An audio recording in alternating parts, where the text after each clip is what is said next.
Bonjour, en février dernier, nous avions évoqué ici même le burn-out et c'est avec vous, maître Camille Frédéric Pradel, qu'on avait évoqué à ce moment-là le droit face à ce qu'on appelle un syndrome d'épuisement professionnel.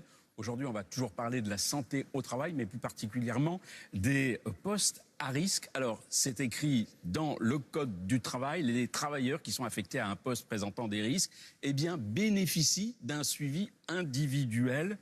C'est bien ça? C'est une obligation? Exactement, c'est une obligation qui incombe à l'employeur. Il y a d'ailleurs un vrai sujet parce que l'employeur va devoir organiser une visite auprès du médecin du travail préalablement à l'embauche. C'est récent comme disposition ou pas? Oui, c'est récent puisque ça résulte de la loi El Khomri.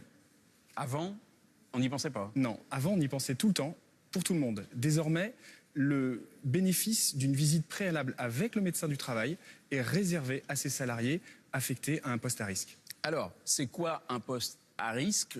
J'en ai énuméré un certain nombre. Amiante, le plomb, les agents cancérogènes, mutagènes ou toxiques, les agents biologiques des groupes 3 et 4. C'est quoi les groupes 3 et 4? C'est les plus dangereux. C'est les plus nombreux. Les rayonnements ionisants, le risque hyperbare, le risque de chute de hauteur lors des opérations de montage et de démontage et d'échafaudage. Est-ce que, comme obligation, l'employeur doit dire à son salarié: je t'embauche pour un emploi à risque, pour un poste à risque? Eh bien non. Et quelque part, il y a une faille de la loi de ce point de vue. C'est-à-dire que autant le salarié intérimaire, dans son contrat de mission, est informé, s'il en a la curiosité, des caractéristiques de son poste, autant il n'y a aucune obligation à ce sujet.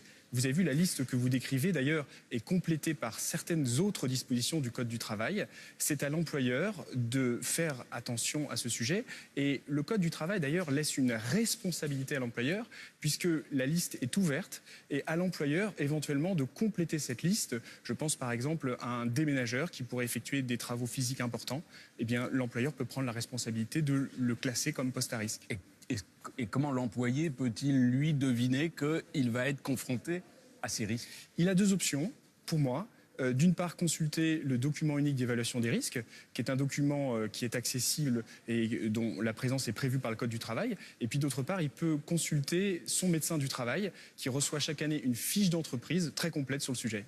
Alors, le Code du travail stipule aussi qu'il est interdit d'employer les femmes enceintes, venant d'accoucher ou allaitant, interdit d'employer des travailleurs de moins de 18 ans, de recourir à un salarié titulaire d'un contrat de travail à durée déterminée ou à un salarié temporaire. On est évidemment toujours dans les postes à risque.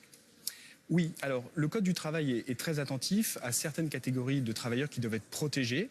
Il y a dans cette hypothèse un suivi qui est adapté, c'est les termes du Code du travail. Et d'autre part, pour certains travaux, il y a carrément une interdiction selon la personne.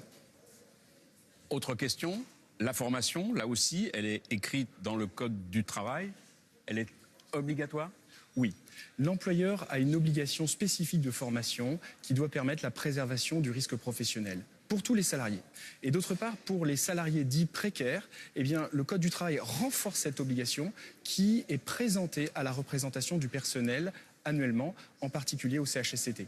Dernière question, très rapidement. Est-ce qu'un poste à risque et ce qu'on appelle la pénibilité, c'est la même chose?